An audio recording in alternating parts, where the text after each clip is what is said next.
समय सार परमागम की चर्चा करने दिखा रही हो चल रहा है। गाथा 85 में प्रारंभ हुई थी। टीका जी जिसकी भी भावार्थ की चर्चा करते हैं। एक द्रव्य दूसरे द्रव्य का कदापि करता नहीं है, और जहाँ इस प्रकार का कथन आता है जिनागम में, उसको आचार्य भगवंतों ने व्यवहार कहा है। अज्ञानी परमार्थ को न जानता हुआ उस व्यवहार को ही सत्य मान लेता है। क्या मान लेता है? परमार्थ यही है कि प्रत्येक द्रव्य अपने परिणामों का स्वयं ही करता है। अपने भावों का, जीव अपने भावों का करता है, उद्गल अपने परिणाम का करता है, जड़ जड़ की क्रिया का करता है, चेतन चेतन की क्रिया का करता है। चेतन जड़ दो भिन्न द्रव्य हैं और वो भिन्न पने से अनादि से परिणमित हो रहे हैं और अनंत काल तक परिणमित होंगे। जीव की दशा में ये हो सकता है कि ऐसा वस्तु स्वरूप न समझते हुए जीव अज्ञान राग देश मोह रूप तो परिणमित हो सकता है, दुख रूप तो परिणमित हो सकता है, पर परद्रव्य रूप परिणमित नहीं हो सकता। और परद्रव्य पुद्गल जड़ जड़ रूप परिणमित हो सकता है, वह जीव रूप परिणमित नहीं हो सकता, क्योंकि दो द्रव्य के बीच में कर्ता कर्म संबंध होता नहीं। कारण उसका ऊपर में दिया था कि व्यापक संबंध के बिना कर्ता कर्म संबंध नहीं होता।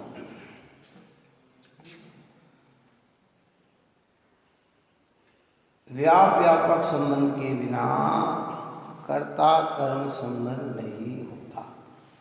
व्याप्य यानी कार्य, व्यापक यानी उसमें परिणमने वाला, उसमें कौन परिणमता है। जैसे घड़ा कार्य है तो घड़े में कौन परिणमा कि मिट्टी परिणमी, मिट्टी व्यापक है, घड़ा व्याप्य है।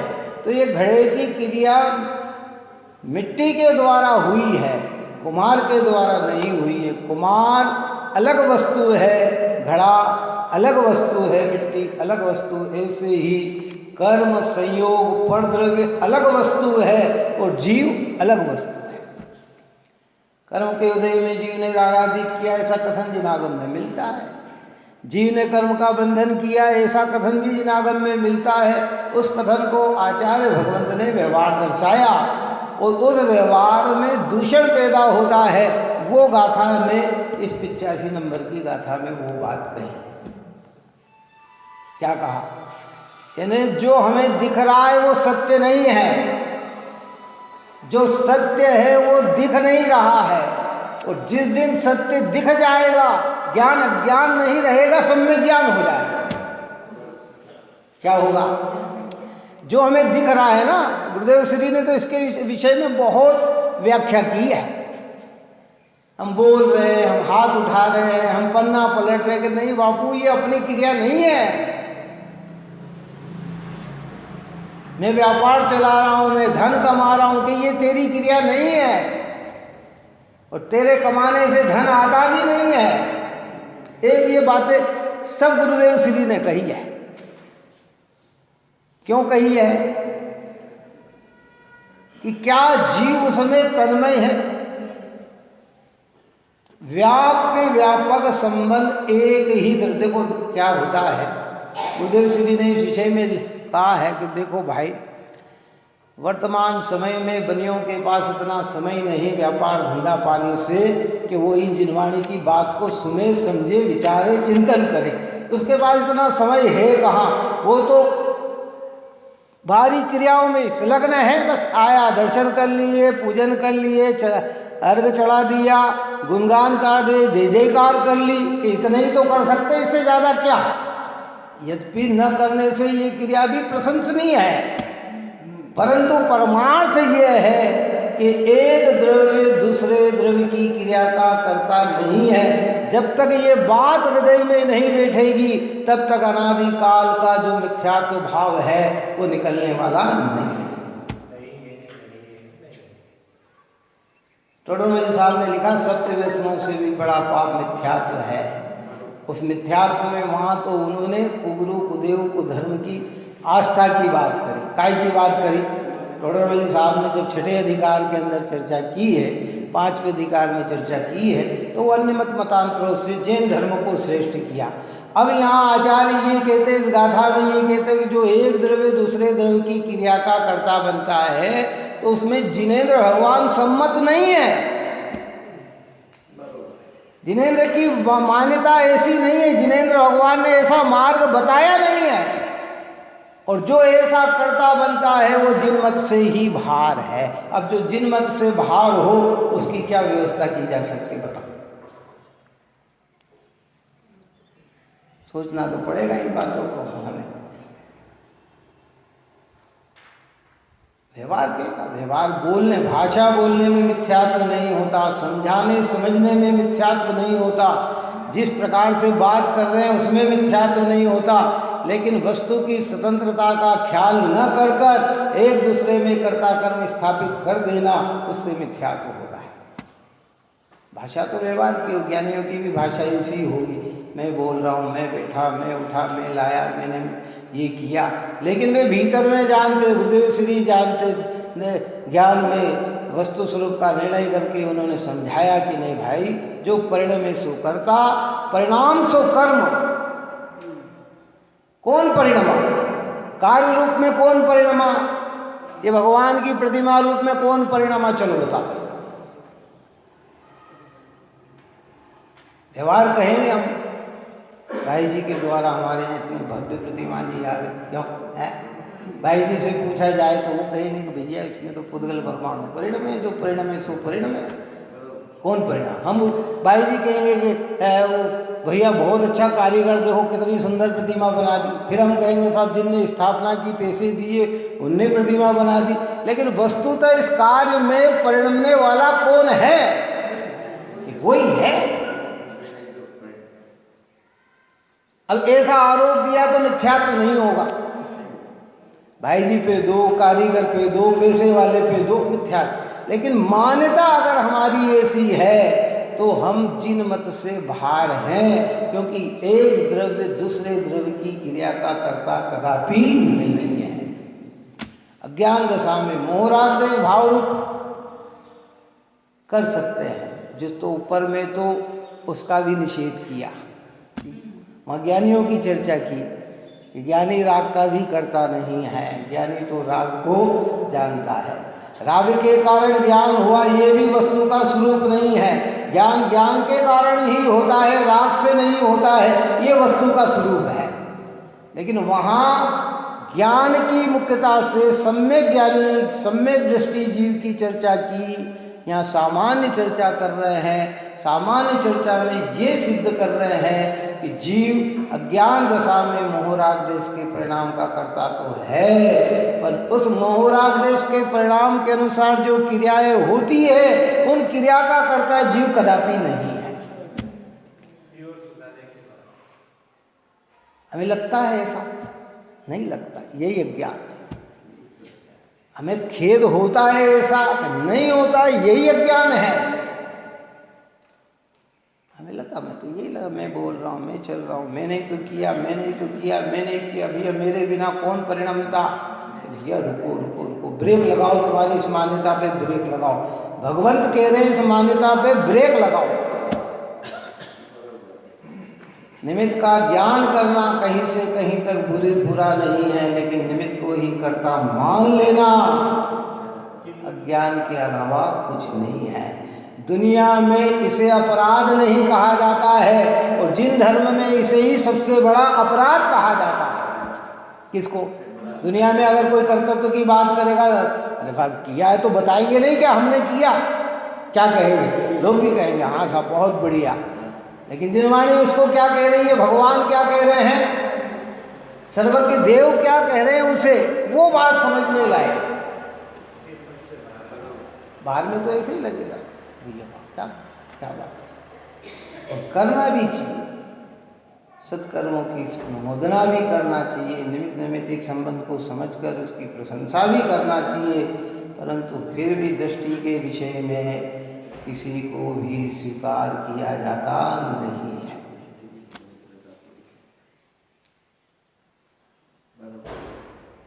जड़ का करता जड़ गिनो, चेतन चेतन राय, चेतन हो जड़ का गिनो, भव में ही भरमाए। कि तू चेतन होकर जड़ की क्रिया का करता बनता है तो भाई तू संसार में ही परिभ्रमण करेगा। कर्म के कारण रागादिक हो रहे हैं, ऐसा यहाँ मानना मिथ्यात्व है। लिखा है शास्त्र में, तो लिखा है कर्म के उदय में होते रागादिक भाव, केवल निमित्त का ज्ञान कराया। क्या कर्म रागादिक रूप परिणमित होते हैं? बात समझ में आई कि नहीं? राग से कर्म में व्यापक संबंध है क्या? बोल। तो ऊपर में तो आप ये सिद्ध करके आए कि कर्म और आत्मा राग के बीच में व्यापक है अंत। क्या कहा था? 3 शब्द लिए ना, 76, 77, 78 गुणवंशी गाथा में, प्राप्त, विकार और निर्वृत्त है। वही उसे ग्रहण करता है, उसी रूप उत्पन्न होता है, उसी रूप परिणमित होता है। केवल निमित्त की बात कही और यहाँ उपादान की बात कही। निमित्त अनुकूल होता है, उपादान अनुरूप होता है। उपादान उस रूप परिणमता है, निमित्त साक्षी रहता है, निमित्त उसमें घुसता नहीं है। ये वस्तु की व्यवस्था है, इतनी सौंदर्य व्यवस्था है ये। हमें इन चीज़ों का खबर रहे, दया, दान, पूजा, भक्ति, व्रत, शील, संयम आदि में लगे रहे तो इतना तो लाभ होता है कि जीव की परिणति में तीव्र कषाय न होकर मंद कषाय होकर पुण्य संचय होता है। लेकिन ऐसे तत्व से परिचित नहीं होते हैं तो मिथ्यात्व जो का क्यों रहता है? फिर क्या होगा? चलो बताओ। पुण्य भाव की तो एक मर्यादा है, मिथ्यात्व अमर्यादित है। अमर्यादित का मतलब अनादिकाल से चल रहा है। पुण्य भाव की तो एक मर्यादा है। अब पूजा संगी पंचेंद्रिय में आए हैं आप, तो हम दयादान, पूजा, भक्ति सब कर रहे हैं। एक इंद्रिय से पंचेंद्रिय असंगी तक में बोलो क्या किया इस जीव ने? जरा बताओ, कौन सा भगवान के दर्शन का विकल्प आया? कौन सी दया का भाव आया? कहाँ दान दिया? और अनंत काल में से 99% समय एक इंद्रिय से पंचेंद्रिय असंगी में बीतता है इस जीव का। कहाँ बीतता है? चलो बताओ। है इस संगी पंचेंद्रिय में तो अवसर आता है, और उस संगी पंचेंद्रिय में अन्य मत में जन्म ले लिया तो दयादान, पूजा, भक्ति, व्रत, शील, संयम से भी वंचित रह गया। अब जैन कुल में आया तो इसी में लग गया। नहीं करना कि ये नहीं कह रहे, ये करते हुए भी वस्तु स्वरूप को समझें कि एक द्रव्य दूसरे द्रव्य का कर्ता कदापि नहीं है। जिनेंद्र भगवान की आज्ञा सिरोधर, कहाँ? बोलते हुए, चलते हुए, खाते हुए, पीते हुए, नहाते हुए, धोते हुए, सब कार्य करते हुए ये भगवान की आज्ञा को अपने सिरोधर रखना। एक द्रव्य दूसरे द्रव्य का करता नहीं। आज तक मेरा किसी पर ने कार्य किया नहीं, मैंने किसी पर का कार्य किया नहीं, पर ने मेरा बुरा किया नहीं, मैंने पर का बुरा किया नहीं। लेकिन हमें इतना समय ही नहीं है। हम पूरी दृष्टि को कहाँ पे रख रहे हैं? निमित्तों की साक्षी में रख दिया हमने। तो उसको यहाँ ये समझाया कि जो तुम ये व्यवहार की मान्यता को यथेष्ट मानते हो ना, उसमें दूषण पैदा होता है। क्या दूषण पैदा होता है? कि मिथ्यात्व का भाव उत्पन्न होता है। हमें लगता ही नहीं ऐसा कहा ना कि हिंसा ये जीव 24 घंटे नहीं कर सकता, झूठ 24 घंटे नहीं बोल सकता, चोरी 24 घंटे नहीं कर सकता, कुशील सेवन 24 घंटे नहीं कर सकता, परिग्रह का संचय भी 24 घंटे नहीं कर सकता, लेकिन ये मिथ्यात्व निरंतर ही करता रहता है। एक समय भी इससे नहीं बच पाया ये जीव, एक समय भी इससे नहीं बच पाया।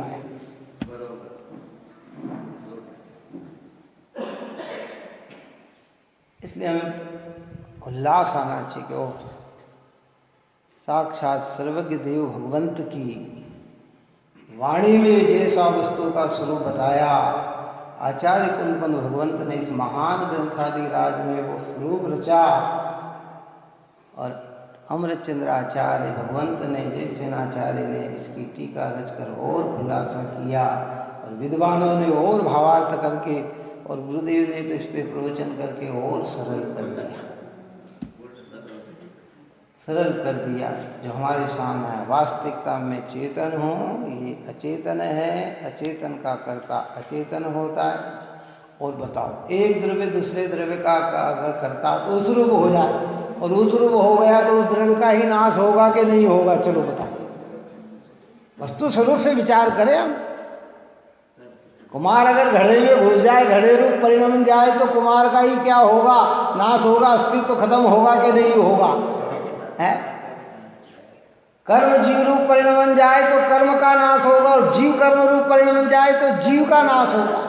और जगत की व्यवस्था इतनी स्वतंत्र है कि अनादि अनंत वस्तुएं जितनी है उन्हें कोई उत्पन्न नहीं कर सकता और उन्हें कोई विनाश नहीं कर सकता। और आगे जाकर तो इन पर्यायों का कर्ता भी त्रिकाली ध्रुव को नहीं कहूँगा, तो उस पर्याय की भी स्वतंत्रता की सिद्धि आगम है। जो है उसको कौन मिटावे और नहीं को लावे कौन, भिन्न भिन्न हो जिसकी सत्ता उसको कहो मिलावे कौन। प्रतिपल का निश्चित परिवर्तन कौन करे आगे पीछे, सत्कार्य विनाश असत का उत्पादन हो तो कैसे।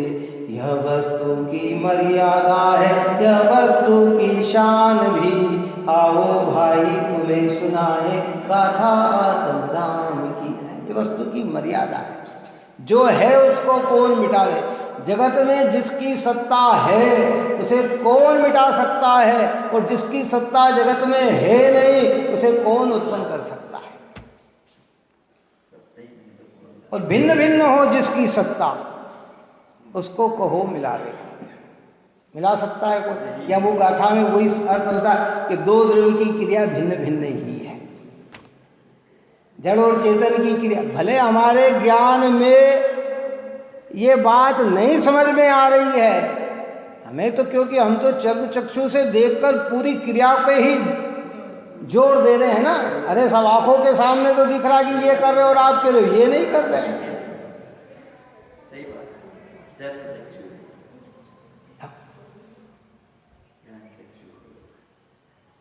चर्म चक्षु से जो दिखता है वो तो स्थूल दिखता है भाई, बहुत स्थूल दिखता है, बहुत स्थूल दिखता है। और ज्ञान चक्षु जो देखती है वो सूक्ष्म देखती है, वस्तु के स्वरूप के परिणमन को देखती है। आंखों से क्या दिख सकता है? क्या बताओ क्या दिख सकता है?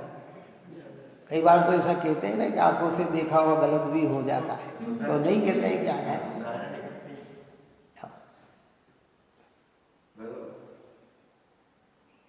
गलत भी हो जाता है।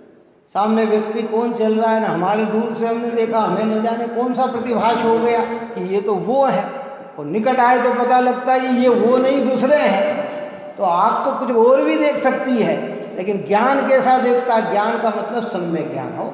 मिथ्या ज्ञान तो ज्ञान रूपी देख रहा है, मिथ्या ज्ञान में तो वही दिख रहा है जो आंखें देख रही, वही मिथ्या ज्ञान दिख रहा है। लेकिन जब सम्यक ज्ञान देखता है तो दो द्रव्य की क्रिया को भिन्न देखता है। भिन्न भिन्न हो जिसकी सत्ता, भिन्न भिन्न का मतलब क्या? अलग अलग। सत्ता यानी अस्तित्व, जड़ और चेतन का अस्तित्व भिन्न भिन्न है। अगर भिन्न नहीं होता तो दो नाम नहीं दिए जाते, एक ही नाम दिया जाता। या तो जड़ को आत्मा कहा जाता है या आत्मा को जड़ कहा जाता है। लेकिन इन दोनों को क्यों अलग अलग कहा जाता है ना? हम कहते हैं ना ये शरीर है और हम आत्मा है, तो मतलब ये दो नाम दिए, इसका मतलब ये दो चीज हुई ना, एक चीज नहीं हुई ना, है? भिन्न भिन्न हो जिसकी सत्ता उसको कहो मिलाए कौन। और एक स्वतंत्रता की घोषणाद किया गया कि प्रतिपल का निश्चित परिवर्तन, कौन करे आगे पीछे, सत का अरे विनाश, असत का उत्पादन हो तो कैसे।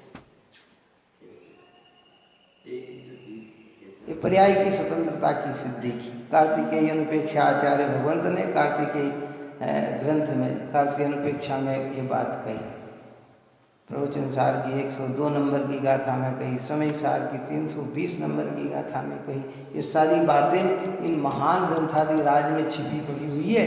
लेकिन ये सब तब समझ में आएगा कि जब हम रुचि से स्वाध्याय करेंगे, समझेंगे, पढ़ेंगे। विचार करें, जीव काय का करता, जीव भाव का करता। यहाँ भी प्रमाण ज्ञान से चल रहा है। जब नई ज्ञान से चर्चा करेंगे तो राग का करता भी जीव नहीं, ज्ञान का ही। आत्मा ज्ञानम स्वयं ज्ञानम ज्ञानान्यत करोति किम पर भावश्य करता आत्मा मोहयम व्यवहारी नाम। ये तो व्यवहारियों का मोह बोलता है कि हम पर भावों की करता हैं। आत्मा तो ज्ञान स्वरूप है और ज्ञान का ही करता है। लेकिन अभी यहाँ प्रमाण की दृष्टि से चर्चा कर रहे हैं। तो प्रमाण ज्ञान में आत्मा के अनंत गुण और अनंत गुणों में जो परिणमन होता है वो शुद्ध परिणमन भी और अशुद्ध परिणमन भी। शुद्ध रूप परिणमने में भी जीव परिणमता है और अशुद्ध परिणमन में भी जीव परिणमता है। पर शरीर, इंद्रिय, मन, वाणी, कर्म संयोग रूप जीव परिणमता नहीं है, तो जीव इनका करता नहीं है। सोचो कितना स्वतंत्र मार्ग है भाई, जिन मार्ग, जिनेंद्र भगवान का मार्ग। ये तो अमृत है, अमृत है ना। अभी कहा ना, पुण्य का फल अधिक से अधिक भोगेंगे तो भैया लिमिटेशन ही संख्या है उसकी, इससे ज़्यादा नहीं। 2000 सागर के लिए 10 पर्याय मिलती है। उस 10 पर्याय में 2 इंद्रिय, 3 इंद्रिय, 4 इंद्रिय, पंच इंद्रिय, असंगी, नारकी, तिरंज, मनुष्य, देव सब उसमें 2000 में आ जाते हैं। स्वर्ग हो आए, उत्कृष्ट आयु भोगे, उत्कृष्ट आयु वाली 33 सागर वाली आयु में तो हम जा ही नहीं सकते। वहाँ तो भावलिंगी संतों की व्यवस्था है। किसकी? क्यों है? छोटे मोटे स्वर्ग में आए होंगे, हो आए होंगे, थोड़े सागरों की आयु भोग ली होगी, 2-3 पल्ले की आयु भोग भूमि में भोग के आ गए होंगे, मनुष्य में आए बन गए होंगे। तो इतना ही पुण्य है, इससे ज़्यादा तो पुण्य का फल संसार में है ही नहीं। बाकी तो सारा फल पाप ही पाप का दिख रहा है 4 गति 84 लाख योनियों में है। और धर्म का फल कहाँ भोगेगा? अनंत काल के लिए। और धर्म की शुरुआत कहाँ से होगी? कि भेद ज्ञान करने से होगी। ऐसे वस्तु स्वरूप को समझने से शांति से बैठकर विचार करें कि भगवान ने क्षेत्रव्य कहे तो ये क्षेत्रव्य क्या है, जीव क्या है, पुद्गल क्या है, धर्म क्या है, अधर्म क्या है, आकाश क्या है, काल क्या है? और इन क्षेत्र में मैं कितना द्रव्य हूँ, मैं कौन सा द्रव्य हूँ? जब मैं जीव द्रव्य हूँ तो मैं मेरा ही करता हूँ कि अन्य का करता हूँ? ये बात है। अब कर्म पे कितना आरोप देना बताओ। कर्म दुखी कर रहा है, कर्म के कारण राग हो रहा है, कर्म से हम संसार में भटक रहे हैं कि नहीं, अभी इस मान्यता का परित्याग करो। आएगा व्यवहार तो यही कहेगा क्या है, लेकिन परमार्थ ये कर्म के कारण मैं दुखी नहीं हूँ, कर्म के उदय में मैं दुखी नहीं हूँ।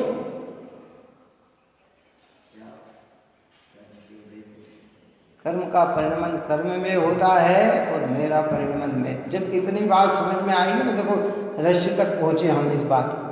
जब ये बात आएगी कर्म के उदय में दुखी नहीं, कर्म के कारण दुखी नहीं, ये जो दुख हो रहा है ना ये मेरी परिणति है, तो ये मेरी परिणति का कर्ता कौन है? मैं हूँ। तो दृष्टि कहाँ जाएगी? जीव पे, और जीव पे दृष्टि जाएगी तो दुख होगा कि दुख मिटेगा? और दुख पे जब हमें लगे कि ये परिणमन हमारा है और हम आत्मा है, कर्म संयोग परद्रव्य दुख के कारण नहीं है, तो जब दृष्टि आत्मा पे जाएगी तो आत्मा पे दृष्टि जाने पर दुख मिटता है कि दुख बढ़ता है? कि दुख मिटता है। आत्मा पे दृष्टि जाते ही दुख कमजोर पड़ जाता है, और जैसे जैसे आत्मा में चरण करता है दुख बहुत कम हो जाता है, और पूर्ण रूप से लीन हो जाए तो दुख रहता ही नहीं है। इन आस्ति से कहा, आस्ति से कहे तो जैसे ही आत्मा पे दृष्टि जाती है आनंद उत्पन्न होता है और स्थिरता होती है, आनंद की वृद्धि होती है, और जब पूर्ण स्थिर हो जाता है तो पूर्णानंद स्वरूप भगवान बन जाता है। सिद्धालय अरिहंत अवस्था में पूर्ण आनंद का भोग करता है। एक समय में इतना आनंद भोगते हैं, इस आनंद को हम शब्दों में व्यक्त कर सकते नहीं हैं।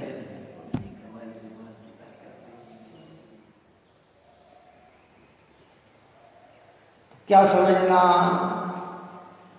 दो द्रव्य के बीच में कर्ता कर्म संबंध नहीं है, और जो मुझे भास रहा है वह मेरा अज्ञान है। 60 शब्दों में कहें तो वह मेरी भूल है। एक लोक व्यवहार में अगर हमें कोई अपनी भूल का ज्ञान हो जाए या हमें लग जाए कि ये मेरी भूल थी, तो फिर हम क्या सावधान होकर दोबारा वो भूल भी नहीं करें, और जो भूल किए है उसे भला नहीं माने है, उसे मिटाने का प्रयत्न करें। ऐसे ये कर्ता का भाव अगर हमें भूल भाषित हो तो भैया अपनी भूल को निकालने का प्रयत्न करें।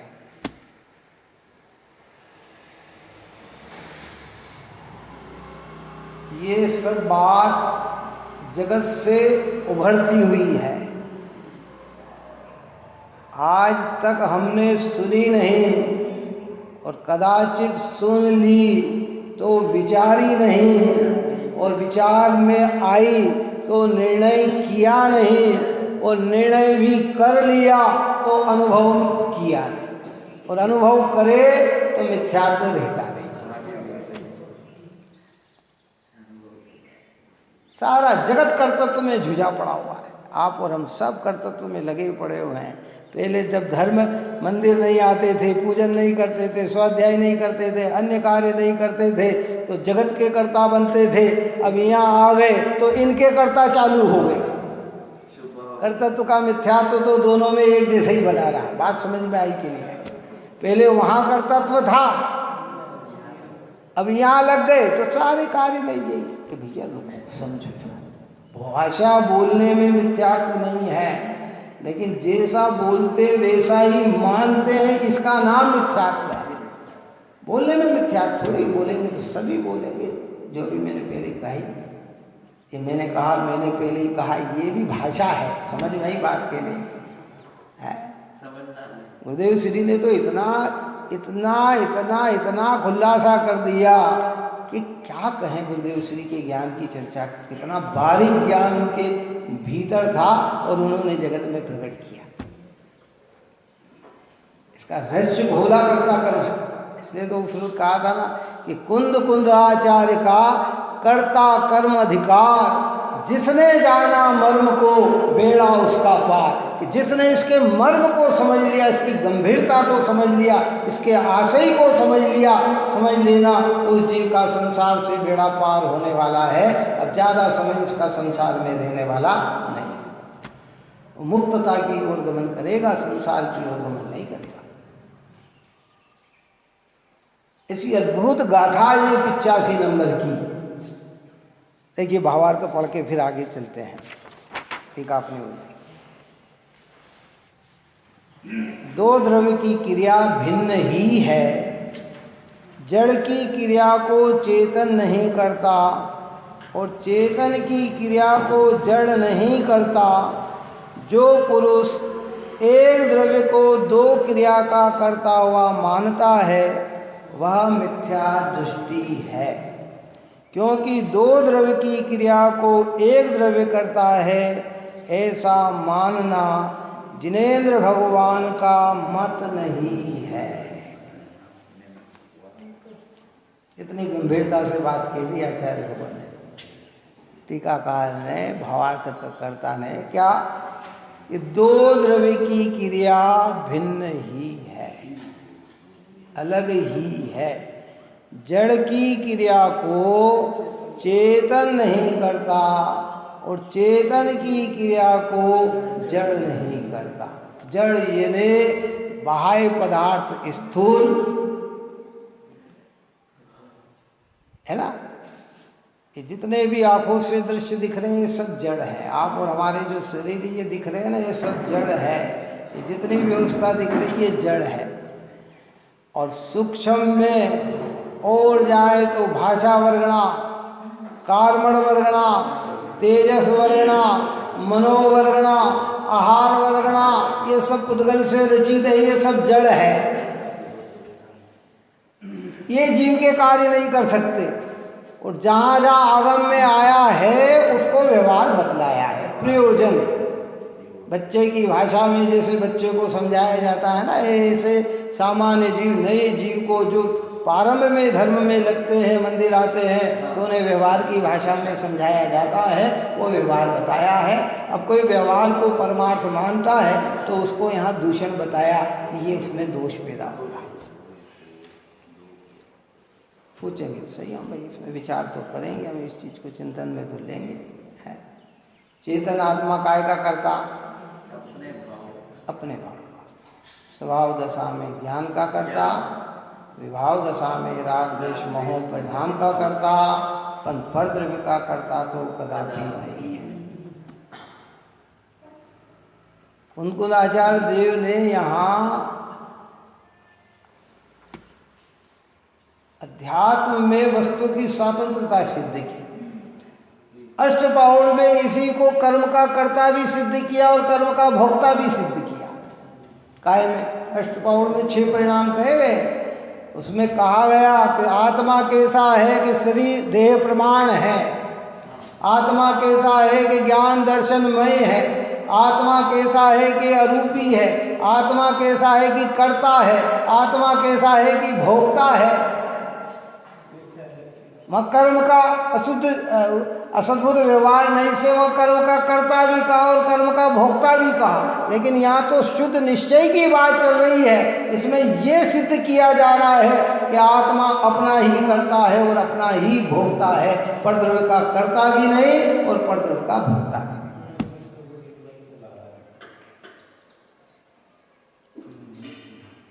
गुरुदेव श्री को तो सारे ग्रंथों का, पंच परमागम का पूरा ज्ञान, एक एक शब्द, एक एक कौन सी गाथा में भावार्थ में क्या कहा, टीकाकार ने क्या कहा, आचार्य ने क्या कहा, ये सब चीज का नॉलेज था उनको। हाँ, वो बात अपनी जगह सत्य है, ये बात अपनी जगह सत्य है, ये परमार्थ सत्य है। इसलिए चेतन की क्रिया, और जो पुरुष एक द्रव्य को दो क्रिया का करता हुआ मानता है, पुरुष अर्थात क्या, आत्मा।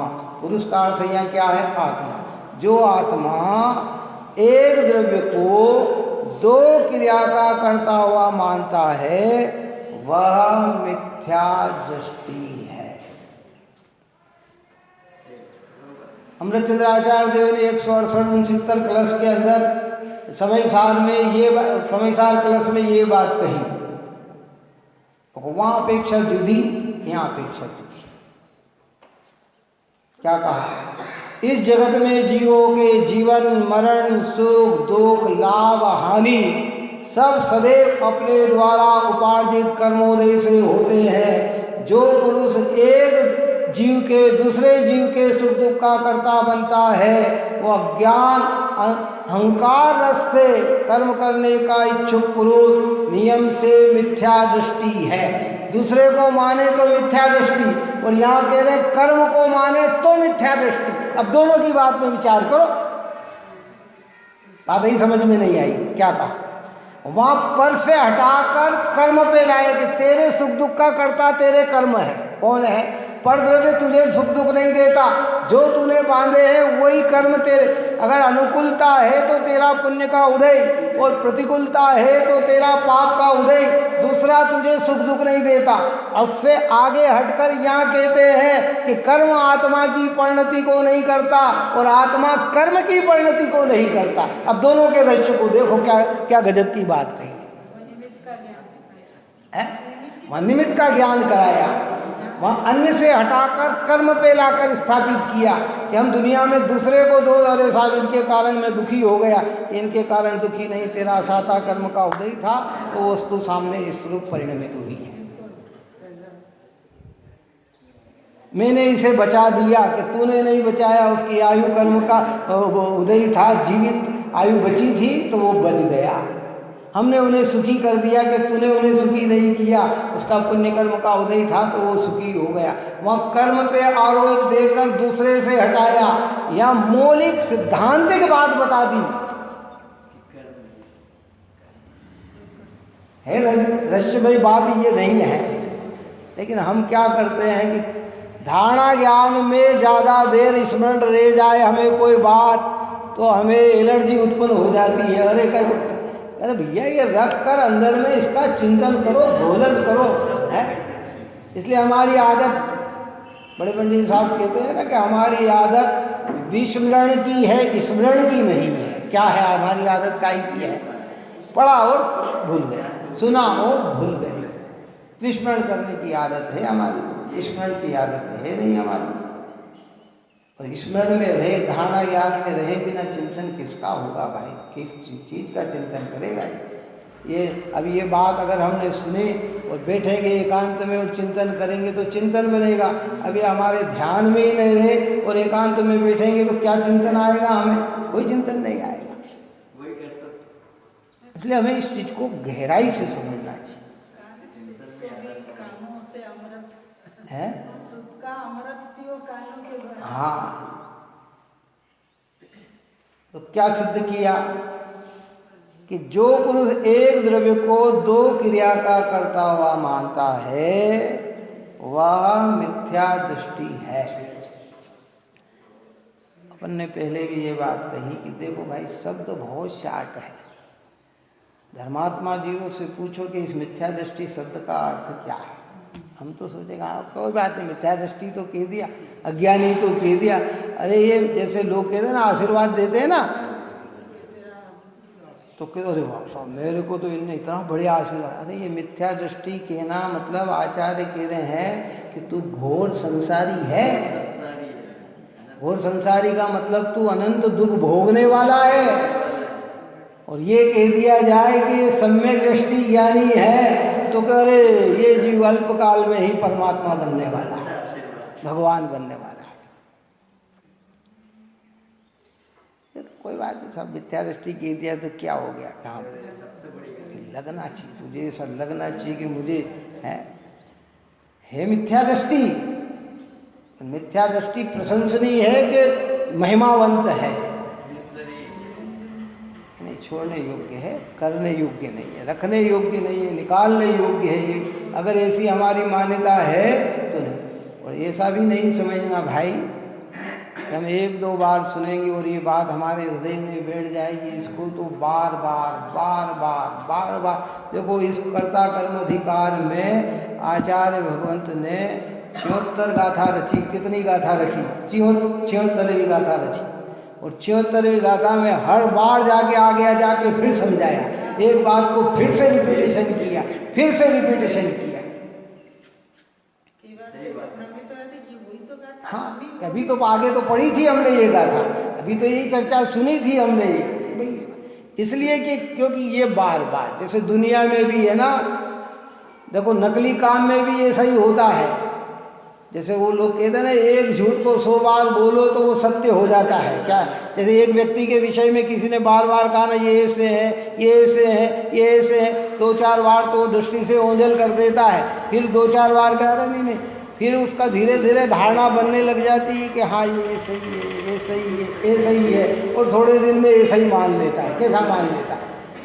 ऐसे ही बार बार ये बात अगर हमारे धारणा में आई कि मैं चेतन आत्मा जड़ का करता नहीं, जड़ पदार्थ मेरे चेतन आत्मा का करता नहीं, मैं स्वयं मेरा ही करता हूँ, पर का ही करता है, ये बार बार हमारे स्मरण धारणा में बैठ गई तो हमारा ज्ञान इतना फ्री हो जाएगा कि इसमें कर्तृत्व का भाव आएगा नहीं, कि वही वस्तु का स्वरूप इतना से बनता है।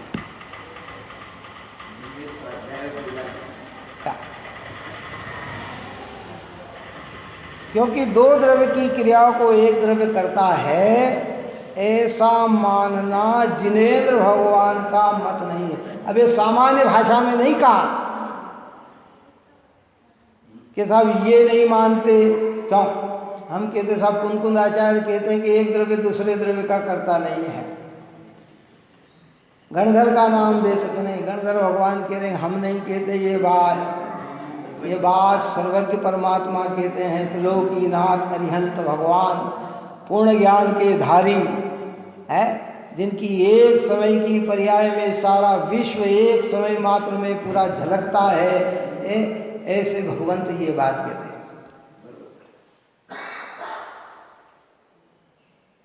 कौन सी चीज छिपी हुई भगवान से? चलो बताओ,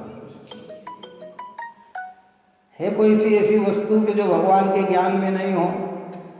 हमसे तो भूल भी हो जाती है, और जिनसे भूल होती है वो संसारी ही रहते हैं। भगवान से भूल होती ही नहीं है, और हो जाए तो भगवान बन सकते नहीं है। उनके ज्ञान में तो पूरी व्यवस्था स्पष्ट भाषित है, और जैसा जाना वैसा ही उनकी वाणी में आया। वे शुद्ध ब्रह्म है, और भगवान की वाणी शब्द ब्रह्म है। वे कौन है? शुद्ध ब्रह्म है, और उनकी वाणी क्या है? शब्द ब्रह्म है। उनकी वाणी का ही ये भी व्यवहार है। वो तो जानते हैं कि वाणी पुद्गल की ही होती है, मेरी नहीं होती है क्या, लेकिन व्यवहार से यही कहा जाता है, व्यवहार से ऐसा ही कहा जाता है। कथन करना बुरा नहीं है, मानना ही बुरा है। तो आप और हम क्या अपनी आस्था को बनाएं? बोलो।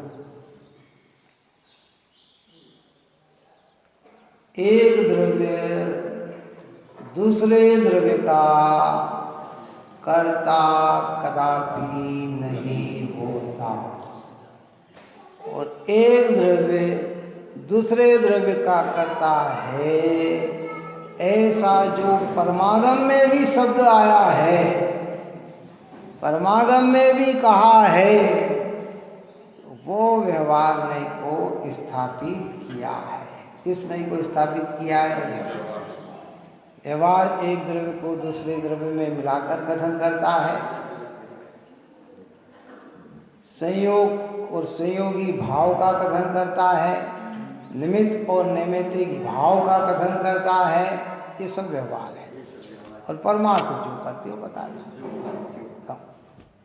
बाजार में अगर हमसे किसी ने पूछा, क्यों साहब आप कहाँ रहते हो, तो क्या जवाब होगा हमारा? बोलो। सम्यक दृष्टि धर्मात्मा से पूछा, हमसे नहीं पूछा, कोई ज्ञानी से पूछा हो, सम्यक दृष्टि से हुआ हो, क्यों साहब आप कहाँ रहते हो, तो ये कहेगा कि ज्ञान में लोक है मेरा, ज्ञान ही रूप है मेरा। क्यों ये कहेगा? क्या वो है? क्या कहेगा? अपना जो एड्रेस है वही देगा ना, ये यहाँ रहता हूँ, पर मानेगा क्या? बोलो क्या मानेगा? है कौन सी कास्ट के हो तो क्या कहेगा? किस आमनाय को हो तो क्या कहेगा? वही कहेगा ना, जो कहेगा, जो वही कहेगा व्यवहार। लेकिन आस्था कैसी होगी? अरे मेरा चैतन्य भगवान ज्ञायक आत्मा तो ज्ञायक और ज्ञायक ही है। ये देह रूप हुआ नहीं, इंद्रिय रूप हुआ नहीं, मन रूप हुआ नहीं, वाणी रूप हुआ नहीं, कर्म रूप हुआ नहीं, और भीतर में ज्ञान की अपेक्षा देखा जाए तो राग रूप भी हुआ नहीं, ये तो ज्ञान का ज्ञान रूप रहा। ऐसा मेरा भगवान आत्मा है। ऐसी अद्भुत देशना यहाँ हमें आचार्य कुमकुम भगवंत अमृतचंद्राचार्य देव और अनेक विद्वतगण ज्ञानी जन गुरुदेव श्री जैसे महान व्यक्ति ने दी है। आप और हम सभी जी निरंतर इस पवित्र भाव से सुशोभित होते हुए स्वाध्याय में निरंतर रत रहकर अपने मिथ्या मान्यता का निवारण करें, यह मंगल भावना है। और अभी आप बाहर से इंदौर से पधारे राजकुमार जी है ना, नेमीचंदी साहब, और जो भी इनके साथ मोक्ष मंडल अपना पधारा है, पंच परमागम यहाँ ये निर्माणी हमारे इस बार पंचवालिती मंदिर में आपकी ओर से भेंट की जा रही है। अभी हम थोड़ा सा जुलूस बनाकर बाहर निकल कर महिमा से इन्हें विराजमान करेंगे। निर्माणी की स्तुति के बाद ये कार्य बंद करेंगे। सहजानंदे शुद्ध स्वरूपी अविनाशी आत्मस्वरूप, सहजानंदे शुद्ध स्वरूपी अविनाशी आत्मस्वरूप, सहजानंदे शुद्ध स्वरूपी अविनाशी